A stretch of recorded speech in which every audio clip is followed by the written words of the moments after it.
This episode is brought to you by Skinny Pop Popcorn. Perfectly popped, endlessly delicious. Oh, so light and crunchy. Skinny Pop Original Popcorn is the snack you've been searching for. Made with just 3 simple ingredients: popcorn kernels, sunflower oil, and salt. Snacking never felt or tasted so good. Perfectly popped, endlessly delicious. Give yourself permission to snack and pick up Skinny Pop Original Popcorn today.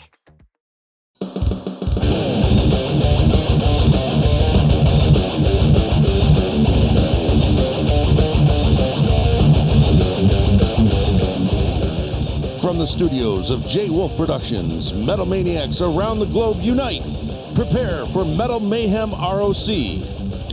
This is a show where you, a metal musician, a metal maniac, or a new fan of the genre, can be interactive and participate in the show. Now welcome your hosts, John the Vernomatic Verno and Metal Forever Mark.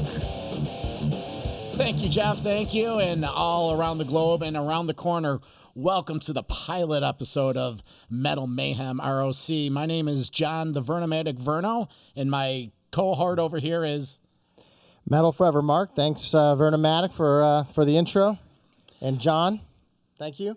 We're going to get right into it. I'll give you a little bio about what our experience is. Metalheads. I've been listening to metal since like their early 70s. Started off with Kiss and made our way up to the metal bands of today. Diehard fan of the whole genre, glam metal, hard rock, thrash metal, lived it all, love it all. And what we're doing here today is trying to start a forum where we could run with this and use the listeners and other metalheads as a springboard for an interactive show.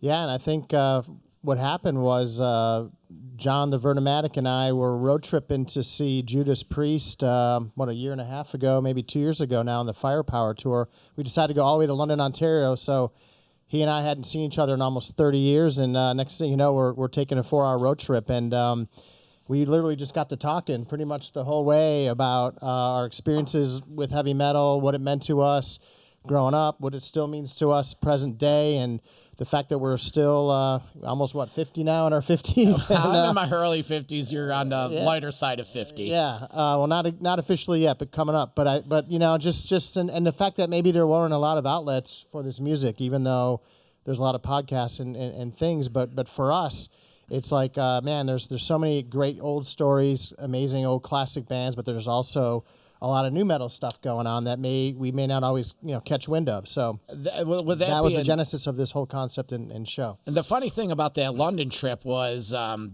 again, Mark mentioned we haven't seen each other in maybe 20, 25 years, and we were loading up the car, ready to go, and we're going through our CDs, and you know what? I don't even think we even listened to any of them because that 4.5 hours went by like it was 5 minutes because, again, the labor of love, the excitement that we both had in our voices about talking to each other about what we love. What we love is the power of metal and the power of unison. If anything that the metal community has, it's a commitment to the genre, the commitment to a fellow metalhead. And it may sound like a cult, but it truly is a way of life. Yeah, no doubt. I mean, it's like you said, it's kind of been part of my life since pretty much I was a teenager, and here it is, present day. My mom used to tease me. She used to tell me, Mark, when are you going to outgrow this music? When are you going to grow up and listen to other music? And I was like, well, this is not really like a fad or a trend. It's kind of part of fabric, not to be cheesy, but like part of the fabric of who I am and what I believe in and what I listen to, and the relationships that I've made over time with metal music across both professionally, personally, have been unbelievable. And again, right here to present day. So if I may, real quick, I want to give a shout out to that show intro, which we hope to use in the future. Is a recording by my friend Metal Mike Kloschik from the Halford Band. He wrote that for my Metal Forever site a long time ago, almost 12 years ago. It actually became a song on his Metal Worker album, which we can talk about later.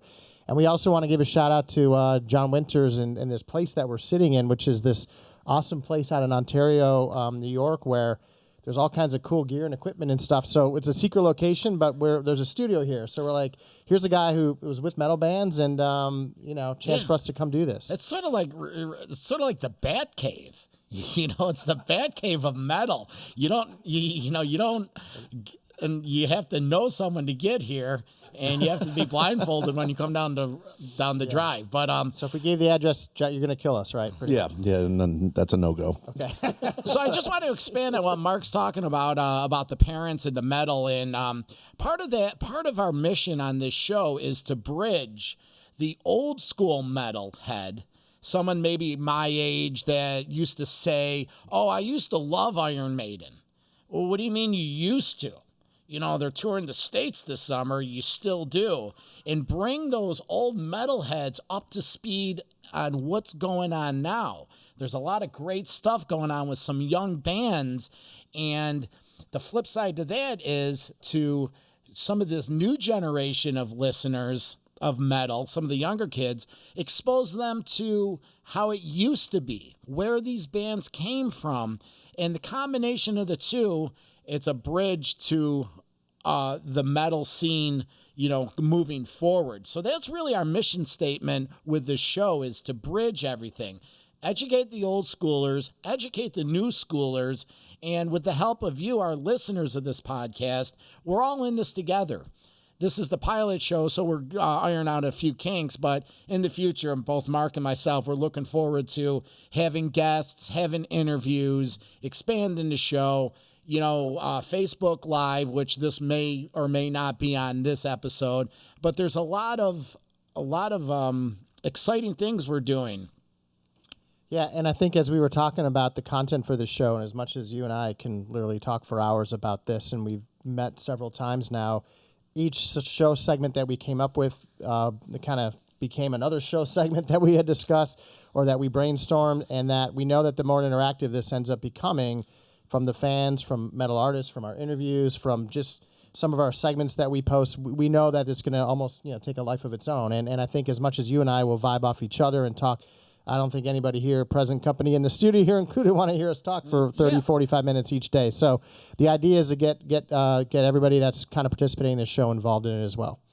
That being said, I think we're going to jump right into one of these fun little segments. We have a whole list of different segments we're going to do every week that help educate everyone and move the show along. So we're going to jump into a segment called now Metal Mount Rushmore. Mark, I'm going to send it to you. Why don't you explain what it is? And all right, so the Mount Rushmore of Metal segment, and John, we may have to have you cut some intros for some of these segments that we came up with, but the Mount Rushmore is your top four, right? Your top four of pick a subject in the metal world. This first one, because we want you to get to know who we are a little bit, is just our top four all-time favorite metal bands. And it's a play off if you don't figure it out, Mount Rushmore, the presidents. There's 4 presidents on Mount Rushmore. So when we do a subject Mount Rushmore of this or that, it's 4 of them. So exactly. So at first pass on this, I was like, okay, this is going to be easy. And then the more I was reflecting and thinking about it and not overthinking it, it came a little more difficult. So here's what I ended up with, and you don't even know what I ended up with. So for me, the first 2 are easy for me. It's Judas Priest, by far, my favorite metal band of all time. Iron Maiden, number 2, for sure. And I know you want to go reverse order for years, but anyway, I'm going top down. Number 3, I'm throwing in Halford, and I'm throwing in Halford's solo material, but I know it's not cheating a teeny bit. It's going to include the Fight stuff, but there's a little window of time, mostly Halford's solo. With Fight, if I can add that in. And then last, the 4th one for me, and again, this is where I struggled the most, I end up with Iced Earth, believe it or not. And my criteria was, when I kind of dug through my drawer of old school CDs, I felt like I had more Iced Earth than almost anything besides Priest and Maiden. And I almost think back, like, I listened to every single one of those albums all the time, lots of times, and they've got a lot of deep history with a lot of great singers. So, and they're as metal as they get. So I'm gonna throw Iced Earth on my. So you're going with Priest number 1, Iron Maiden number 2. What was your third? Halford's solo career, including Fight, which is a little cheat. You're using one of the slots twice with Halford-oriented material. Correct. Okay, well, and then Iced Earth number 4. Answer. So Halford 3, Iced Earth 4. That's my Mount Rushmore on my influences for heavy metal. Interesting. And that's old school, because we had a whole other one we can do, which is anything like more current, like 2010 and beyond. That we'll save that. Well, but go that's ahead. giving you an insight on where Mark's going. My 4, and I'm going to go in descending order, is a repeat of Mark's, Iron Maiden. Been a fan of Iron Maiden since early 80s. I think they're obviously they're on the Mount Rushmore of metal. Number 3, now 3, 2, and 1 in my book. It depends. It's sort of like kids. Some days you like your middle boy more than it's what mood you're in. Well, these three are my 3 kids. I'm going to go, it's international. I'm going to go with Rush. Metal, not metal. Some of the early stuff was, it's right up there with like comparable to Zeppelin, Blue Cheer, some of that early 70s hard rock. Number 2, now this was really hard. I get choked up but I'm going to have to go with Metallica. I've been with Metallica. It's a story I'll share at another time under a segment called Back in the Day. It's a nice little tease for you, but Metallica is one of those bands where, oh my God, when they come on, it just changes my whole demeanor. And my number 1 Mount Rushmore band is Van Halen. They're considered the pinnacle of American rock and roll. So my 4 is Iron Maiden, Rush, Van Halen, or Metallica, and Van Halen. So side note, another segment teaser. Sorry for the annoying glasses. Check these out, man. So we also said we have a segment that's upcoming as well called the Great Metal Debate, where the Vernomatic and I are going to get into a little bit of metal debate, and some could argue whether or not Van Halen and Rush are metal bands. We're not going to go there now, but I would say that I understand, based on what you just said, I accept the Mount Rushmore that you just offered. But we just got handed by our buddy John here some killer old school Priest Maiden tickets, Rush tickets like AC/DC. Well, are you kidding me? Well, awesome. That's fabulous. Holy And crap. he brought out old ticket stubs, and John Shear Productions. Awesome. It's making me nervous because I have these too. I might have. I'm some sure of these you too. do. And they are in a folder, a binder in my awesome. fire safe. Yeah, mine are just like But in a little box over here. I just on the fly just created a new segment we're gonna do, and I'm gonna challenge our engineer over there to name the date of the gig. Oh, I had an old drinking game when I went to college, and I'd have my buddies pull out a ticket stub, and I could name the date, if not the exact date, within a day on either or. And these are shows going back 30 years. Yeah, I don't know. That was a long time ago. By the way, side note so first of all, unfortunately for me, I was not old enough to go see Judas Priest, Iron Maiden, not to date you guys, but I came in too late. I came in after. I came in Defenders. Here, let's get a tease. Judas Priest, Iron Maiden. There was the Screaming for Vengeance Number of the Beast tour. It was a Saturday night at the Rochester War Memorial. Yeah. That was late October 1982. That could have either been the 22nd or the 23rd. Tickets in front of you. I couldn't tell you. What does it say? It says 8:30, no date. I don't know, August the 30th, whatever year. And by the way, Fastway open. That was the Peace of Mind show. Oh, okay, that's a completely different tour. But that being said, that was our Mount Rushmore of bands, and that leads us to another segment that we like to go into metal news. And usually, this day and age, you can get your information anywhere. Twitter, it's sort of like an outdated thing. We're not going to sit here and regurgitate metal tidbits from 4 days ago that anyone that's really into the genre could find out. But we're just going to do interesting stuff that ties into what we just segued. And I have 2 bits of information from Van Halen, seeing that they were my number 1 Mount Rushmore. Happened to be 40 years ago today. Van Halen played a festival with Aerosmith, April Wine, Toto, and Ted Nugent. It was the California World Music Festival. And I just happened to get this tweet from the Van Halen news desk. If anyone's not hip to that website, it's the creme de la creme for Van Halen news. And what happened this weekend, and more Van Halen information, John 5, famous guitarist. If you're not into him, we'll be talking about him in the future. John 5 and the Creatures the touring act. They played the Whiskey A Go-Go the other night, and they had Corey Taylor of Slipknot on stage and Michael Anthony of Van Halen on stage, and they performed 3 Van Halen classics, and one of the songs happened to be Take Your Whiskey Home from the Women and Children First album, which is, if you're a Van Halen fan, it's just amazing that they played it.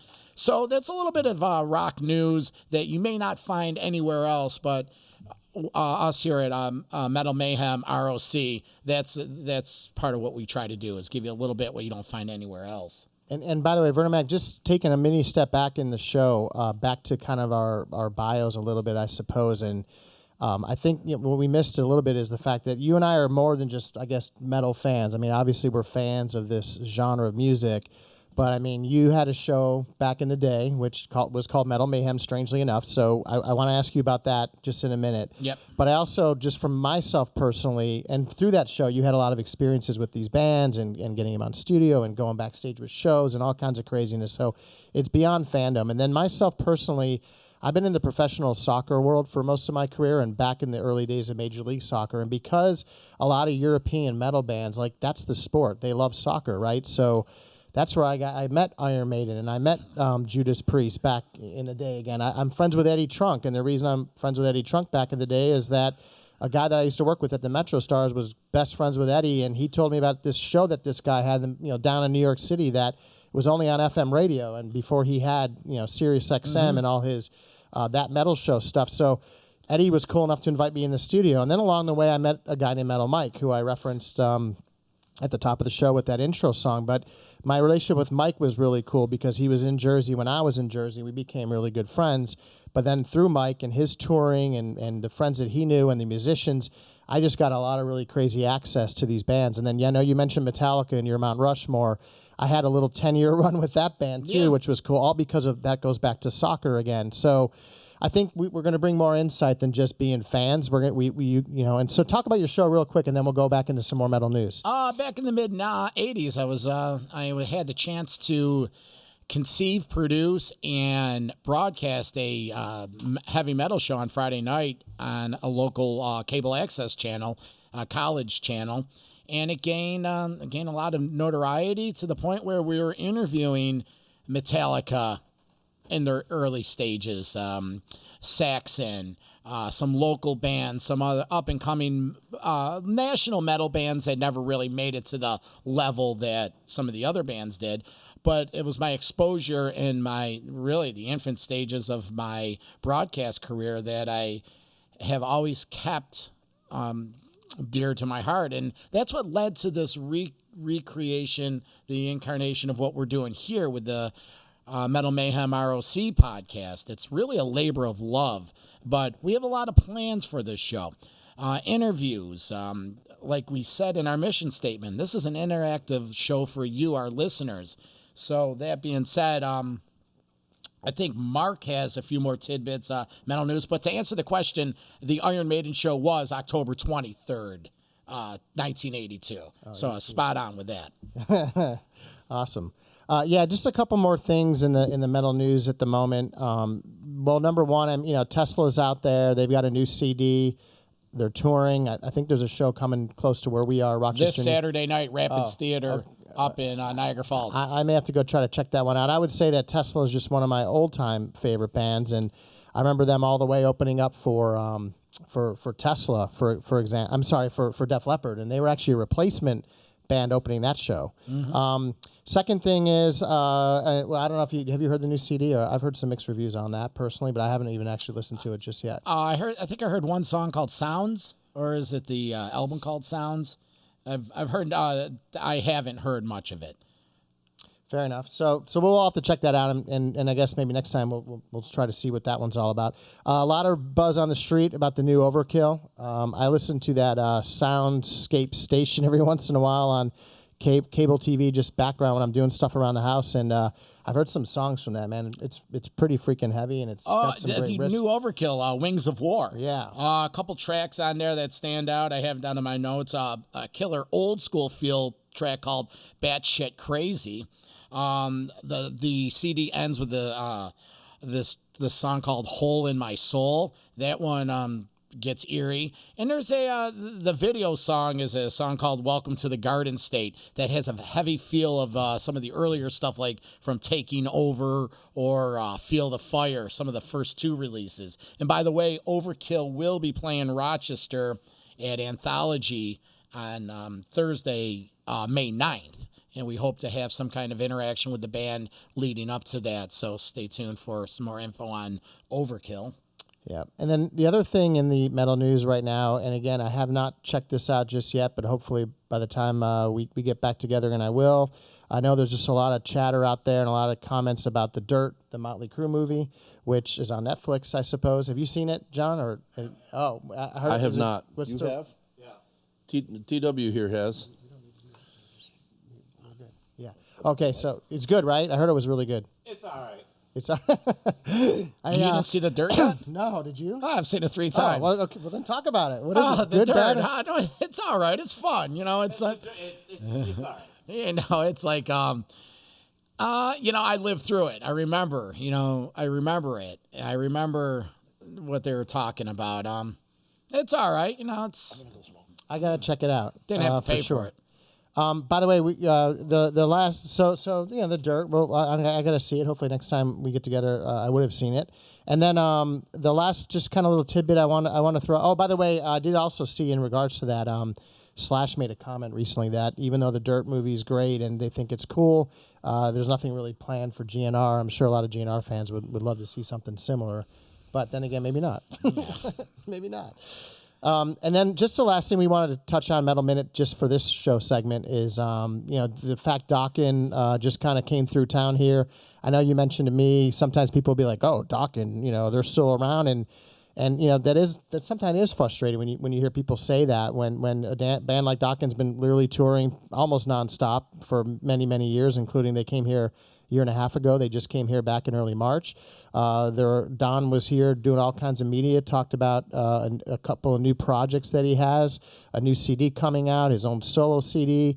They're reuniting for the M3 Festival in Maryland with George Lynch, which a lot of Dokken fans think is really cool. And I also just saw Jeff Pilson the other day was commenting on he'd love to have record another album or CD now with the original lineup and have George Lynch and Jeff and all. They think they got one more great one in them. And they were talking things like Tooth and Nail meets Lock and Key meets Back for the Attack, and just maybe a little more heavier kind of Dokken feel. So that would be really cool. Yeah, I read that too. The number one hurdle a lot of times with a lot of these acts, because in this day and age, a lot of these musicians, they have 2 or 3 projects going on. You know, they have to work, and especially I think as Jeff Pilson's, he's touring with Foreigner, and there's just a lot of the scheduling. It's hard to get a schedule together for these guys to get together, let alone record. So, yeah, I read that too. So hopefully they can get together and do something that hopefully resembles some of the older stuff. Yeah. So, okay. So I think any other news you want to touch on for this segment, or no, that's about it. You know, it's no. We've got a bunch more, but we'll save it because there's there's a lot of metal news all the time going on. But we thought those are the ones we want to hit on for this show. Time to segue into the last segment for today. Well, we sort of touched on it. It's a segment we call Streaming for Vengeance. Little play on words from Screaming for Vengeance, but it's a chance to share with you what we're listening to, some of the new stuff out there, and in a way, something that maybe you're listening to. You could through Facebook Live or emails hype some of the music you like. We mentioned the Overkill. Mark, what are you listening to? What do you have out there? All right. Well, I know this is technically streaming for Vengeance, but we're streaming in our car. So what I'm streaming right now, I've been listening to the new Nita Strauss a lot. She's actually coming here to Rochester as well, starting her own solo tour. It's instrumental, and a lot of people don't like just straight instrumentals, but I think it's really awesome, really melodic, and I've been digging it. But I also brought some quick little show props for the video. I'm checking out this new Primal Fear called Apocalypse. You ever checked out Primal Fear all that much? I've heard of them. I haven't. Man, I don't know. I just every time I listen, I'm like, I don't know why I don't listen to them more. Ralph Sheepers is the singer. They were saying back when Ripper was in Priest that he also auditioned, and they were thinking about Ralph Sheepers for Rob, or replacing Rob, but then they end up with Ripper. Well, Cobra and the Lotus is another band that I'm digging. They got 2 albums out back to back. They just put them out. Prevail 1, Prevail 2. They came through town not too long ago. And then here's another band I think you don't know as much about, but they're called Fifth Angel. Way back in the day, I remember walking into House of Guitars with my brother, and he was kind of really into like Halloween, and this was, I think, like around Power Slave kind of tour. But this music was playing in the background, and we went up to the guy that was working. We're like, what band is this? You know, and he's like, yeah, it's this band called Fifth Angel. So I kind of got really. You have to check out some of the old school stuff, and then they just came out with a new one like about a year ago, not even. So I've been slowly checking that one out too. Well, Mark, thank you. That's a perfect illustration of what the show's about. Even though I'm one of the voices behind the mic, doesn't mean I can't learn. And damn, I've learned something throughout this whole show. And one more that we both agreed that we like a lot is the Saxon, which can we still call it new? But it's what Thunder. What's this one called? Thunderbolt. Thunderbolt. Thunderbolt. Actually, just freaking heavy, man. A funny story with the Saxon tour. Going back to the beginning of the show, Mark shared our trip to London, Ontario to see Judas Priest, and Saxon opened up. And Mark wasn't that familiar with them, maybe knew a song or two. And I grew up with these guys. You know, I've been a fan of Saxon since the mid-'80s.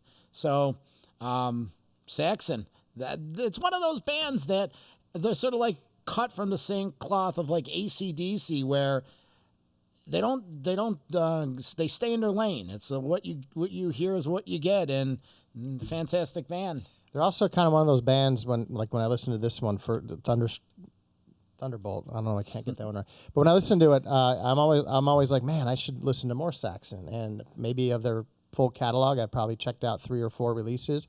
I don't have a good explanation for why I haven't checked out more, but every time I listen to them, I'm like, I need to check out more Saxon. So you probably know more about them than me. Yeah, we'll touch on Saxon. Great band. They are touring the U.S. this summer in support of 40 years of being a band.